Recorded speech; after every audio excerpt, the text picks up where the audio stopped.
Welcome back to Blurred Summits. Today we have with us Danial Jamal here to talk about how he has changed over the past little while in his mindset, how this translates to our friends, looking at relationships in our lives, and how they might be a little too toxic. How have you changed in your perspective from the time that I met you? Which was when? 2 years ago? 3 years ago? 3 years ago. 3 years ago. Okay. So how have you changed, since that time, in your thinking, in the way that you see the world? Man. You're talking about like in reference to me meeting you? No, not in reference. Sucks. Not like in your, because you've had 3 years living a completely different experience, completely different life than you had been used to in your childhood. Plus, these are big developmental years. Yeah. Ending off high school, going to university, all this stuff. Yeah. There's lots of maturity. There's lots of growth there naturally. So when you look at that, how has your perspective changed? That's a great question. I think I have become extremely humbled. Like extremely humbled. When I first moved here, it's like being given an open mic. The moment I moved to Calgary, the administrator of the club said, by the way, you have 5 minutes to prove yourself to Calgary. And for those 5 minutes, which translated into like the past 2 years, I was kind of a douchebag for a while, I think. Yeah. I think when I first moved here, I kind of was a douchebag for a while, and you need to be a douchebag. I think the best way to get outside of enemy territory is to be a douchebag for a little bit. Of course, I was a douchebag for a little longer. Even after I left enemy territory. Okay, how were you a douchebag? Because I remember meeting you. Yeah. I don't remember that in my memory. Maybe I missed something. It's because this is how you make a douchebag, all right? You fight back so much to the point where you are fighting when the enemy is not fighting anymore. So you push back and you resist when there's people around you. When you move to a new place and you have to get comfortable with a new ecosystem. And you resist so much that eventually when the ecosystem says, by the way, we're happy to have you here now. We're your friends now. You're still punching back. And if you're punching back and they're not punching back at you, then now you're the aggressor, right? Now you're the person that's oppressing them. And that's how you create a douchebag. And I was that for a while. I was a guy who was constantly punching back at other people who weren't punching me anymore.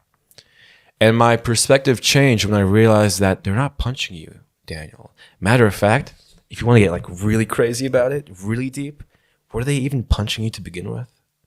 So what was it? Was it the moving into Calgary that you thought was the punching? It was all of it. Moving into Calgary, a new environment, people talk a different way. People are into different things, hobbies and stuff like that. To me, you were in enemy territory. To me, I was in enemy territory the entire time, when in fact I was just on a different playing field. Right. I didn't join the team after tryout session. I joined the team during tryout session. The coach was saying, you can still try out. We're happy to have you on the team. But in my perspective, I was there and I was the opposing team. Right? It's almost like you had a chip on your shoulder. I did. Is that kind of what they call it? 2 years. Right. Probably. For like 2 years, I was punching back against a team that I was with, which is hilarious, Yeah. And I eventually got humbled when I realized that, no one's really punching at you anymore. And that's when I learned to listen. That's when I learned to give in a little bit, to become a little vulnerable, right? That's when I also realized I have a gift. And it's being empathetic, it's listening and stuff like that. And when you eventually realize that people are not punching you anymore, you sort of become the caregiver. That's what happens. And I think that's why it's important to be a douchebag for a while, to be arrogant for a little bit so that you can become the caregiver after. Right? The surgeon is only a surgeon after he has operated on a boy and he doesn't know what to do because it's not in the textbook anymore. You have to be that kind of guy. You have to not really know what to do when people are punching at you for a while. End up being a douchebag for 2-3 years. And then you can become the surgeon. Then you can have MD beside your name. Then you can become humbled. That's what I had to go through for 2-3 years. What, for example, would you do 2 to 3 years ago that you would never think about doing now? You thought that was completely ridiculous of me to do. Oh man, it's like being in the shower and when you're in the shower, all you think about is like the cringiest moments from like grade 10. Yeah, That's what you're putting me through right now. Yeah, or you know, you don't have to get too specific with it, but No, like I was specific with it. It was a specific question. Yeah, you're really digging some dirt right now. This guy's Instagram. This is the most toxic podcast I've ever been in my life. Listen, I think it was like spotlight effect central for me. Dude, I thought everyone had their eyes on me. Everyone. I thought everyone had their eyes on me. That I regret the most. you thought that you were the center of the world. Oh my God, yeah. Oh, that's what makes a douchebag, right? It's he thinks the world revolves around him for a long time. So when you were like that, was it more stressful than rewarding? Because, you know, if the entire world got its eyes on you, then every step that you take, you need to be careful of. Right? You know what it's like? It's like you're Pac-Man and here's the ghost, right? Actually, you're the ghost and society is Pac-Man. And you take one step forward and then Pac-Man, which is society, it moves. So Pac-Man is holding standards and expectations of living that you actually think are standards and expectations of living. Mm-hmm. And you take one step forward and you say, if I buy that pair of Air Force Ones, they're going to like me. And then they move and there is a new standard. And then you say, if I buy the black version of the Air Force Ones, people are going to think I'm so cool now because I have both. And then it moves again. And that's what is extremely stressful. That's the most stressful part. It's realizing that you can never fulfill someone else's standards and expectations ever. Yeah. It's the most impossible thing to do, to live up to someone else's value system. And it's even more impossible when that value system isn't actually theirs truly, but a value system that you projected on them.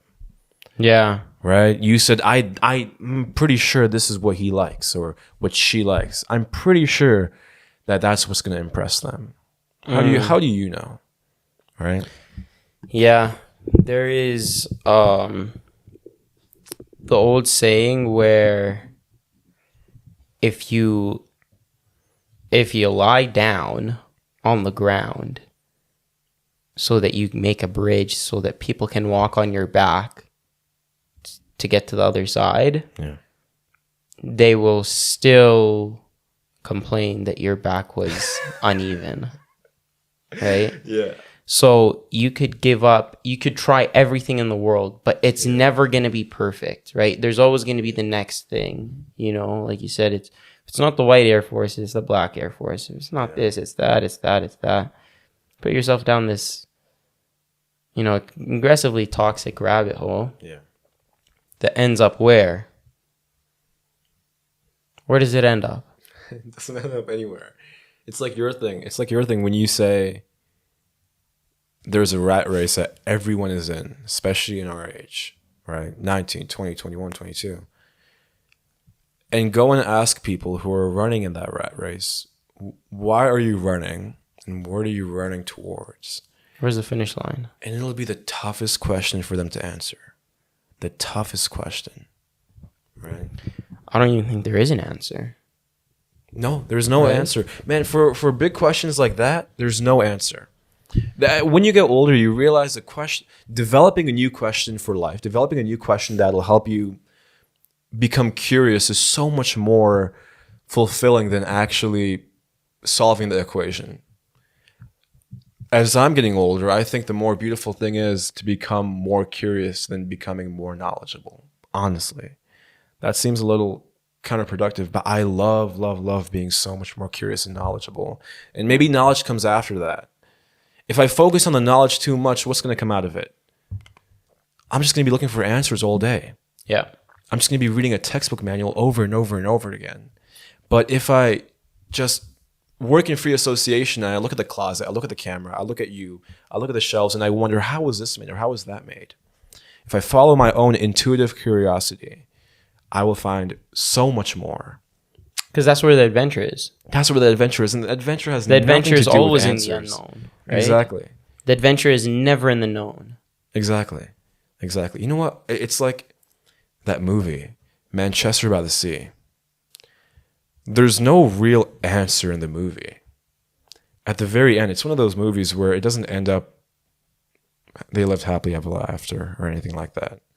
It's just the end. That's it. It's one of the movies where the credits show up a lot sooner than you think it would.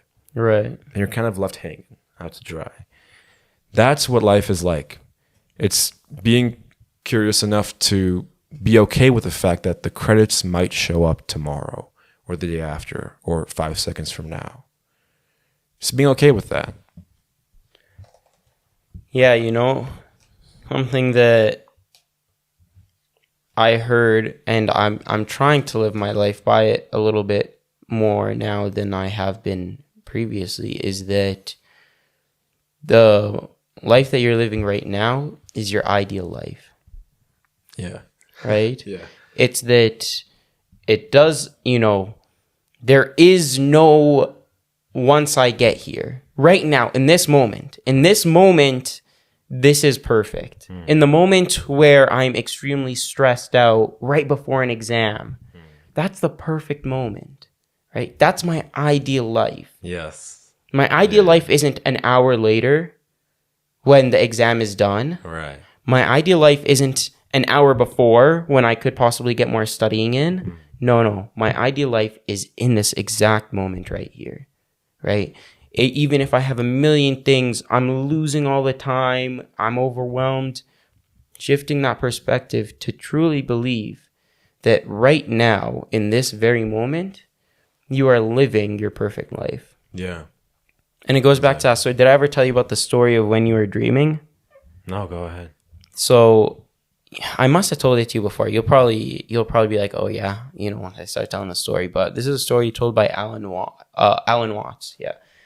And he says the story, let's say you're dreaming, right? And this dream is 80 years long, 90 years, however long you live. Yeah. And in this dream, you get to choose. You get to choose everything that happens in your life. And so you go and you live an adventurous life, a happy life filled with love and, you know, adventure and amazement. It's incredible. Everything is perfect. And you live it out for 80, 90 years. And then you die. And when you die, you wake up. And that was one night of rest, right? And you wake up and you say, wow, what an incredible life. That was amazing. That was the best life. The next night, you go back to bed again. And when you go back to bed again, you get to choose your life once again, 80, 90 years. But now this time, you decide, I'm going to change one thing. You know, instead of doing this path, I'm going to do this path. And you live it. It's an amazing adventure. It's incredible. You're happy, right? Everything's perfect. And you wake up and you say, wow, what an amazing life. And so that continues day after day. But eventually, you start to say, what if I didn't decide this one element of my life in my dream? What if I left it up to chance? So you leave it up to chance. It doesn't go as you expected. Oh my God, it's even more of an adventure now. Oh, this is crazy. What's happening? Oh my God, you wake up. That was incredible. Yeah. Even though I left that one thing up to chance and it didn't go perfectly, it was still as ideal as the life that I chose myself. Right.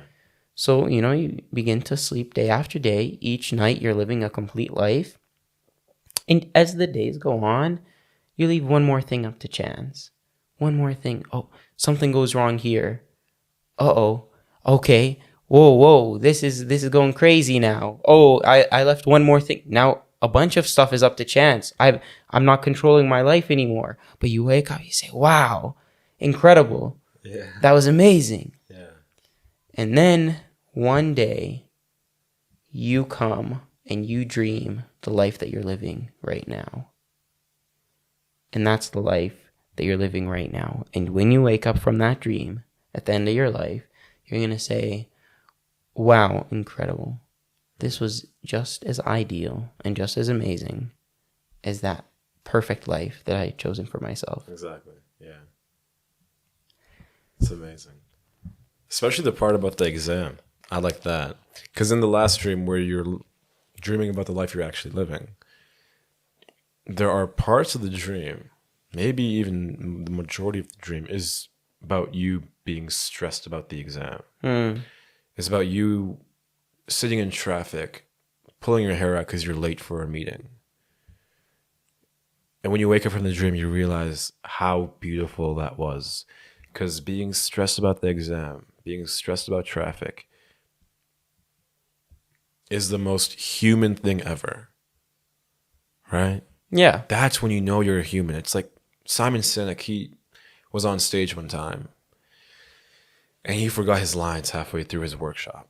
Forgot his lines in front of hundreds of people, just forgot it. And he stood there for like a minute or two and he's panicking. He's sweating, right? He's freaking out. He's shaking. And then he grabs the mic and he goes, you know what, guys? I feel so alive right now. Because everything before he forgot his lines, when he was remembering the lines, and everything after that, was him living inside of the trance of being presentable to other people. Yep. Teaching other people. Being within an activity or two, right? But what happens between the activity? What happens between soccer practice and coming home to do homework? That's when you're alive. He was alive at that time. Between one subject and another subject, he was going to present to the audience, right? So I think that's advice right there for people. It's between activities, between jobs, between programs, between school, like classes and stuff. Ask yourself, how do you feel? Do you feel like you're finally free? Like the chains have been taken off of you? It's an interesting feeling, all right? Yeah, there was it's right there. It's called The Upside of Stress. Yeah. It's this really amazing book written by this one PhD. Her first name is Kelly. I can't see the rest of her name.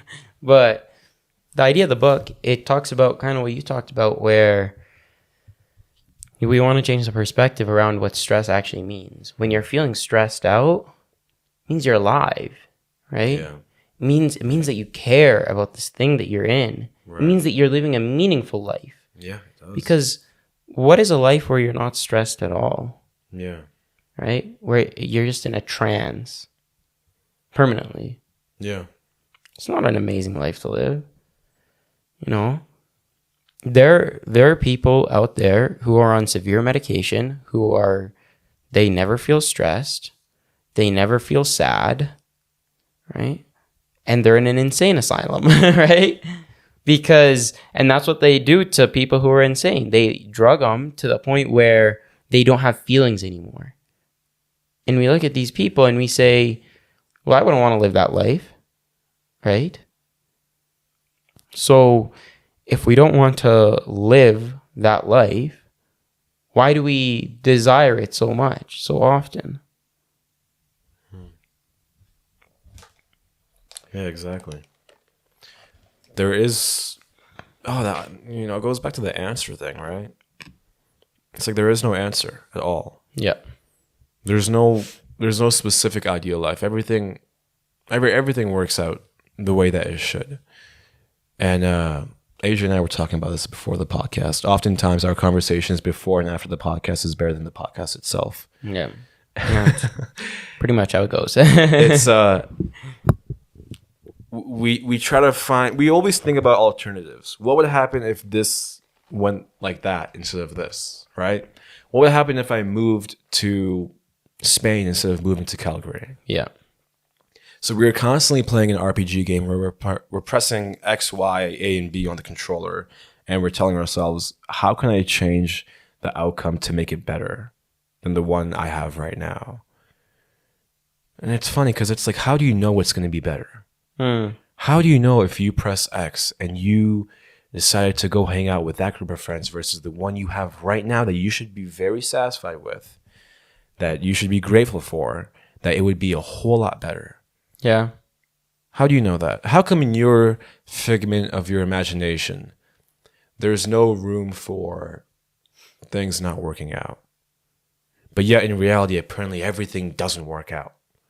In your figment of your imagination, there's no such thing in the dictionary in your brain, in terms of negativity and pessimism and you not knowing what to do.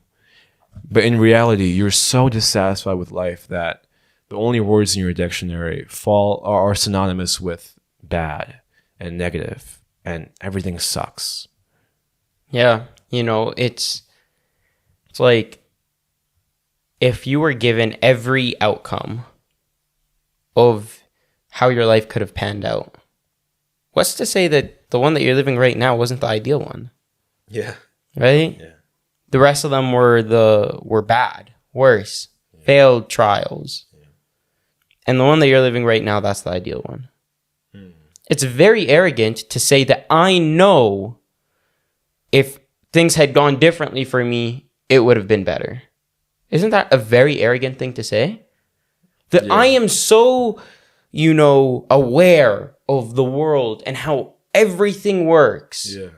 That I can tell that if this had gone differently, it would have been better for me. You're kind of playing God. Exactly. Yeah. Right? So it's aggressively arrogant. Right? Where do you think that comes from? People who are constantly trying to play the RPG game of life. I think it's a natural thing where our brains are set up in a way where we need to decrease the amount of unknown. So our minds, we try to play out every single situation to make sure that the situation that we go into is the best one. The issue is that our perspective is so closed. Our mind is so small.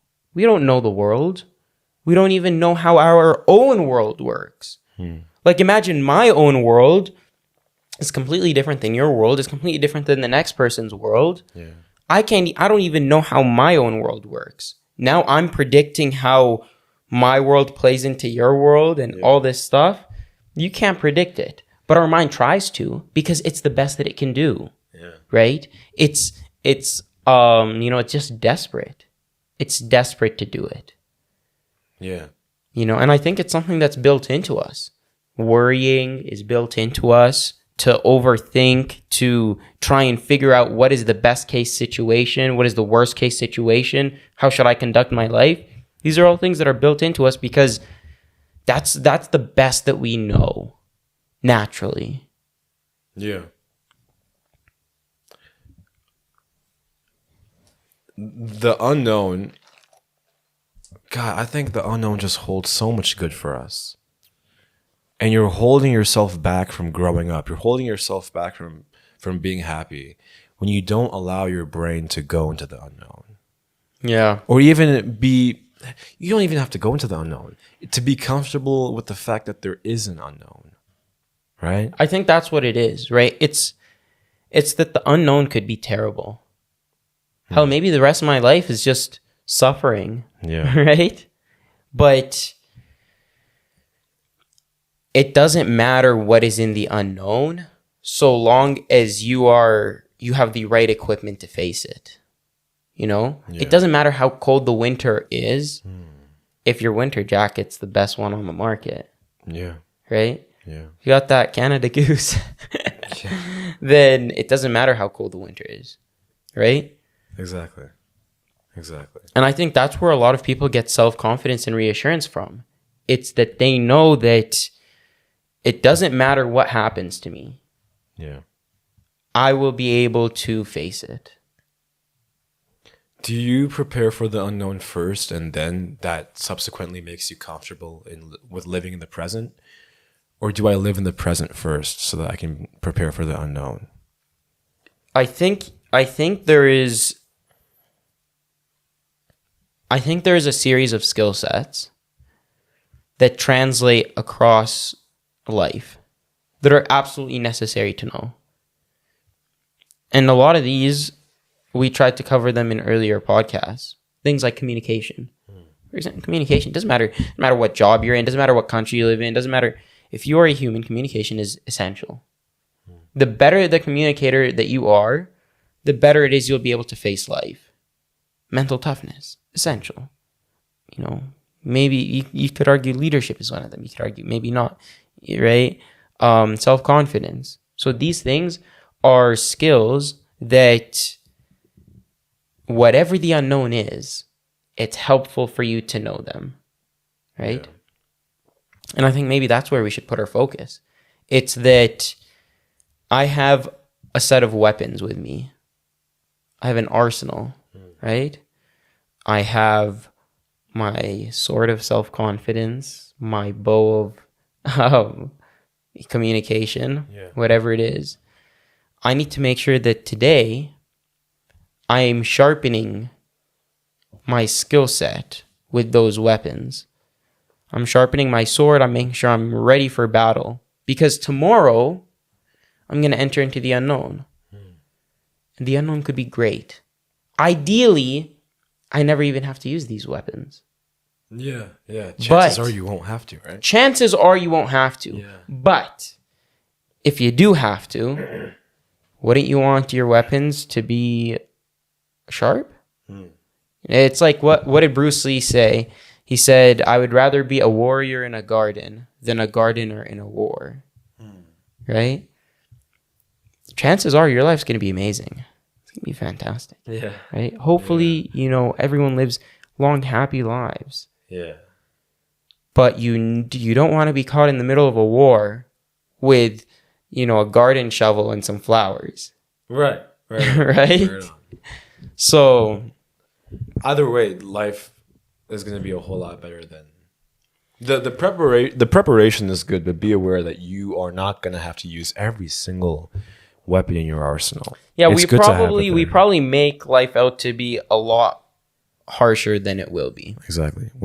October 31st, Halloween, when you walk outside the haunted house that you were just freaking out in, and you realize those were just actors. Yeah.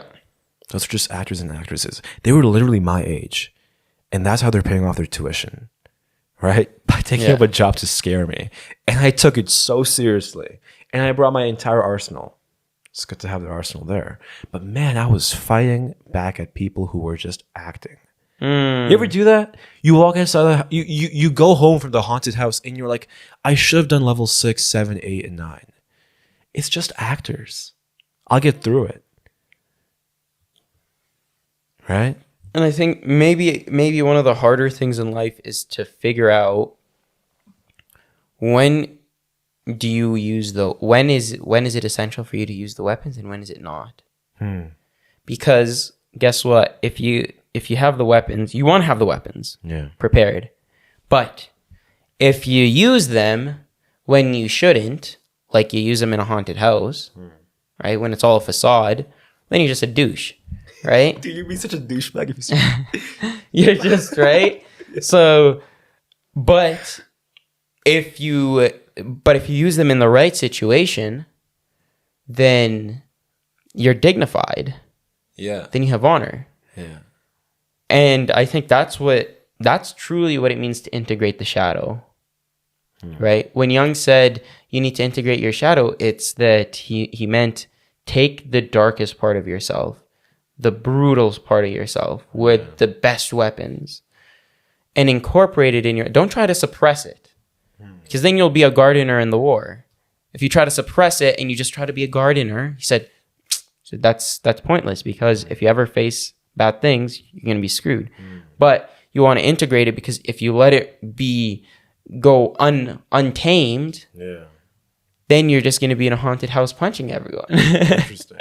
That's so interesting. That's what it means to integrate the shadow.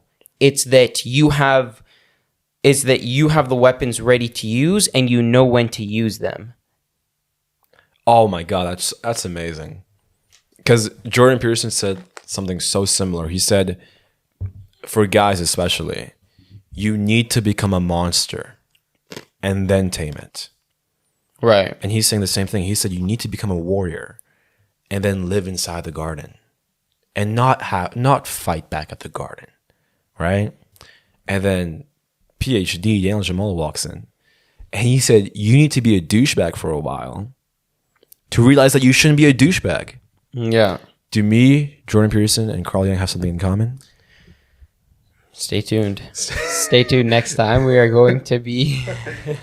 And Jordan Peterson coming in. Welcome in our guest today, Jordan B. Peterson. Oh my God. Yeah, but that's crazy, huh? There is overlap in all of that. You need to kind of go crazy for a while to know that you shouldn't be crazy. Yeah.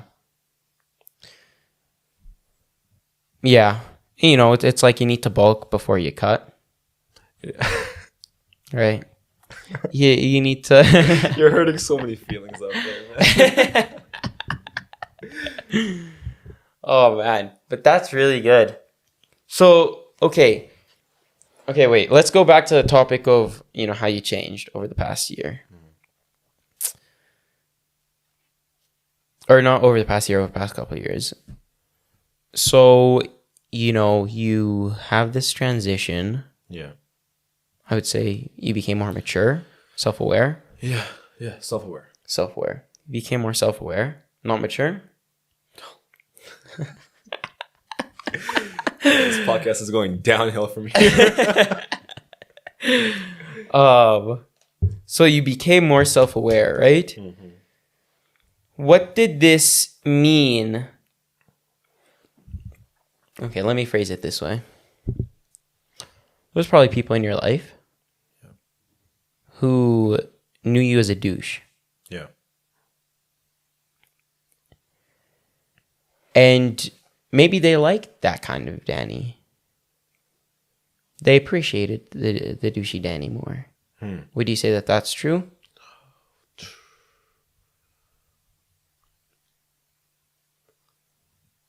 Yeah. Yes. For a little bit.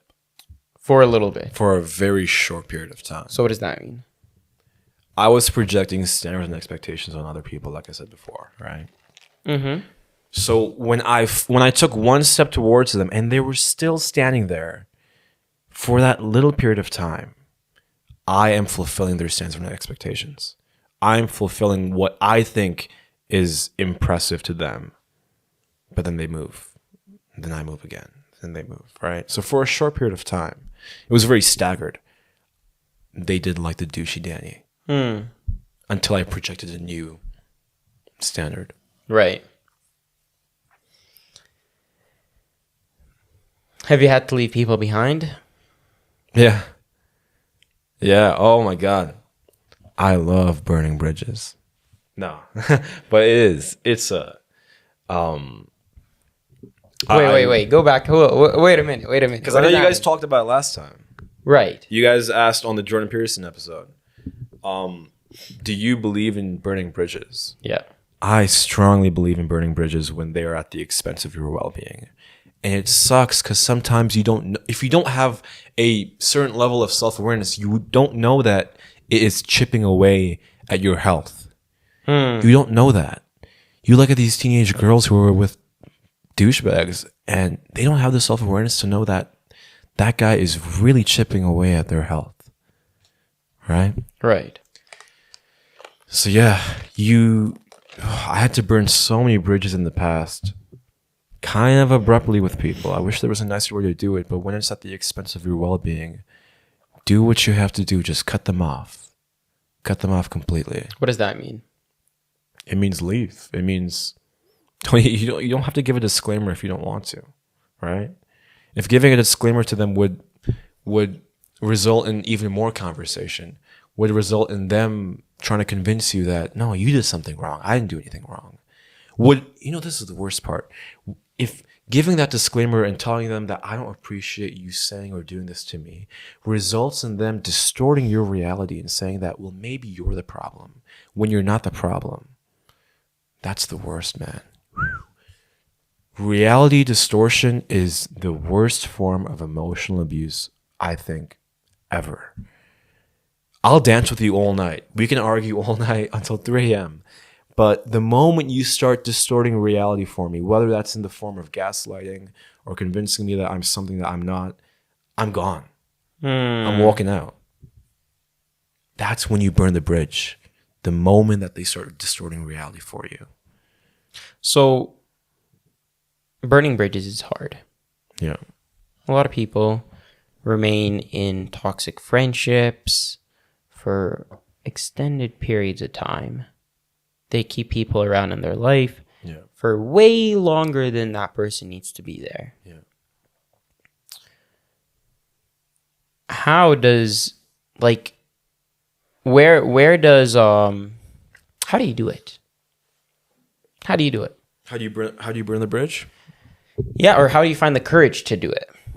Doing it is simple. You just stop. Yeah. But that's easier said than done, is it not? No, doing it is easy. I think doing it is as easy as it is done. It's like breaking up with someone. You send a text message and that's it. Hey, I don't think we're compatible. So right. It's like that's the most prototypical way of so it's easy physically. Like in reality it's easy. But getting the courage to send a text message. Yeah. So right, getting the courage to end a friendship, right, or to, let's say, cut a person out of your life is very difficult. Oh yeah. Would you say that you always had that courage? Mm-mm. So where did you find it? I kind of beat myself up a little bit, and I allowed people to beat me up too. It was funny when I burned bridges with toxic people in my life. It wasn't two different equations. They were both very equal. They were both overlapping a little bit. So I didn't cut out the people, and then right after I got good people in my life. I cut out one person, then one good person came. Another person, another good person came. Did it seem like those happened simultaneously? Almost. Not fully, but almost. It was funny. Like I cut out someone bad from my life, right? And it wasn't me. I never, ever told myself, now that you cut out that bad person from your life, good job. Pat yourself on the back. Now go find someone good. Right. No, the universe just gave me someone good. It's funny. It's like the universe has standards and expectations of its own. And it tells you that if you figure out what your value system is, if you do the right thing, I will reward you by giving you the exact opposite of that bad. You know, it's funny that you say that. There is literally, I forgot what kind of philosophy it was, but it basically said the same thing. It said that maybe the reason that things aren't entering into your life is because you haven't let things go yet. So there's no more room left in your cup. Your cup's filled to the top. The issue is it's filled to the top with a bunch of junk. Yeah. So if you want to get some fresh water in that cup, you got to remove some. The second that you remove it, you create like a vacuum, right? And what happens with a vacuum? It sucks in the new stuff. Yeah. So that's why it's almost kind of weird where it's almost like it's simultaneous. It's almost like it's planned. Yeah. And back to your original question, when I got those new, better people in my life, they kind of beat me up for a little bit, and I beat myself up for a little bit. Because you didn't cut those people off? Or what? What were they beating you up about? Probably because those people rubbed off on me, the bad people, and I didn't realize that yet. So Okay. they and I kind of beat me up for the sake of growing a level of self-awareness, right? very first time I was here on this podcast, I think I emphasized it greatly. I said that they didn't tell me what my answer was. They just guided me. They were my vehicle of transportation to what might or might not have been the answer. And so I got beaten up a little bit so that I could grow a level of self-awareness. And you need to do that. You need to punch yourself a couple times in the mirror. Because if you don't, you're kind of holding yourself back from becoming an adult. From becoming something the world liked you as into something the world needs you as. You know? And that's how I got the courage to cut out everyone. It was like, remember those sodium and potassium levels in the thing? It's like sodium here, potassium here, and then they change. And there's more sodium here and less potassium. Like there. with an action potential or something like that? Action potential. Yes. Yes. Oh my God. Killed it in biology. Yes. So what happened was that there was less bad people here and more good people here eventually. Like they keep switching, right? And then eventually, with the moment there was more good than bad, that's when I was able to rip off the Band-Aid and cut out all the bad. All the bad. Because now there's 7, it's like 7-1. That's the ratio, let's say. There are 7 people who are beating me up for a good reason, and there's 1 bad person who's beating me up for no reason because he's distorting my reality. What do? I get the 7 people to tell me, by the way, best thing you could do right now is cut them off. So I cut them off. You rip the Band-Aid off. Doesn't it even, this is a little off track, but it just goes to show that, man, you need help. It's like you need to surround yourself with people. You need to be vulnerable enough to allow people to beat you up. Right. Good people, for good reason. And you need to be open enough or humble enough, let's say, to receive it, to receive that criticism and to be able to implement it. Because let's say you have a bunch of people around you that are all telling you the reality. Yeah. But you're too stubborn to do anything about it. Saying, no, you guys are all wrong. Yeah. It takes a certain amount of humility to say, wait a second, maybe there's merit in what this guy's saying. Yeah. Maybe they're right. And maybe I was wrong this entire time. It's such a tough thing to do. Right? Because what you're admitting is that I was wrong about my own life. Yeah. How the hell could I be wrong about my own life? That's a tough situation. A tough reality. Right.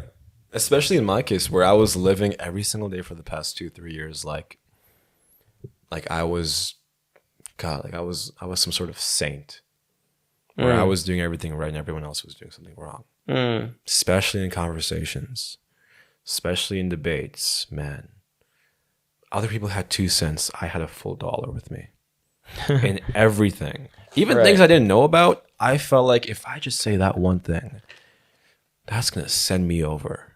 That's going to be a home run and everyone's going to like me. And you need to be humble enough to realize that no one cares how much money you have, right? No one cares if you have 2 Metaphorically, cents. Yeah. Right. Another disclaimer I have to give. Yeah. No one cares if you have 2, 3, or 4 cents. Yeah. There's a saying, it's when you're younger, you think everyone hates you. When you're older, you realize that no one even cared to begin with. Yeah. Yeah. And gladly, I kind of hit that sooner than later. I realized that no one cared to begin with. I realized that, you got to cut these people off. And the best way you can do is by including better people in your life. There was a video one time on Instagram I saw recently. This guy had a cup of dirty water. And what he did was that he was at the sink and he said, he dumped out the dirty water and then he filled it up with clean water. But there was still residue at the bottom. So the clean water, was it actually clean? Not really. So what he did instead was he had the dirty water filled up to the brim and he just ran clean water right into it, in an already full cup of dirty water. And what happened was that eventually the dirty water just changed color. It became more transparent, like over the course of maybe 30 seconds. And then it was completely clean. There was no residue around the glass, on the bottom, nowhere. That's what I had to do. I could not have done it. I could not have cut those people out without slowly working on that action potential and including people in the same time. You know? Yeah. What would that residue be, by the way? What would the residue be? Like, what do you think? Let's play the RPG game for a second. What do you think would the residue have been if I tried to cut everyone off? Cynicism. That's what the residue would be. You become cynical of the world around you. You begin to say, I can't trust nobody. Yeah. Right? No. And we see this a lot of people. We see it in a lot of people, right? Where, you know, they have some bad experiences and they cut a bunch of people off and they begin to say, I'm by myself. Yeah. Right? Yeah. There is nobody else. This is it. I'm not gonna trust nobody. I can't trust nobody. Everyone's a snake. You can't ever rely on no one. They'll let you down. All this stuff. They become extremely cynical of the world around them. That's what happens, maybe. That's what I've seen. Yeah. And that's a tough path to come back from. Because you have trust issues are crazy. God, you hear the term trust issues in songs more than you do in conversation. Do you not? Yeah. That's what you're saying, right? People lose when you call everyone a snake. You're saying that you're not giving yourself the chance to trust someone. You're not giving someone else a chance to prove that they're actually pretty cool, right? Gary Vee and Matthew McConaughey, they agreed on it together on an Instagram Live one time. It was amazing. They said that you have my trust until you don't. The moment I meet you, I don't have my guard up. I'm not trying to spar. You have 100% of my trust until you ask a question or you say something or do something that is a little fishy. Now, what if you walk around the entire earth without that? The first person you meet on the sidewalk, you tell them, sorry, I don't trust you that much. Yeah. You close a lot of doors. You close a bunch of doors. That's such a good point, man. Like, you know, the weak person protects themselves through not trusting anyone. It's a defense mechanism, is it not? When you say I'm not gonna trust anyone, it's a defense mechanism. I'm not even gonna allow you the opportunity to hurt or betray. Yeah. But the weak person only trusts a person after a while. The strong person trusts the person initially and then knows that they are strong enough to handle the betrayal, to handle the mistrust, should it happen. Yeah. Yeah. So my teacher said one time Mr. Morgan, I wonder if he watches this podcast. He was my grade 9 science teacher. And that's what he said on the first day of classes. He said, I trust each one of you guys wholeheartedly. Love it. Yeah. Right? Yeah. He said, but the second that you lose my trust, it will be very difficult for you to get it back. Yes. He said, so tread lightly. There we right? go. Yeah. He said, be careful because, you know, if you come at me left, that's it. He didn't say, if you come at me left, you know. He just starts threatening like the grade 9 kids on the first day of school. It's like grade 9's like the first day of high school too. That's wild. That'd be hilarious, man. Oh man, that's good. That's funny. It's like doing that is kind of being like the soft-spoken CEO, you know. And I love that kind of personality, that kind of characteristic. Being the lighthearted CEO, being the guy like Mr. Morgan and saying, you have my trust. That's the soft-spoken part.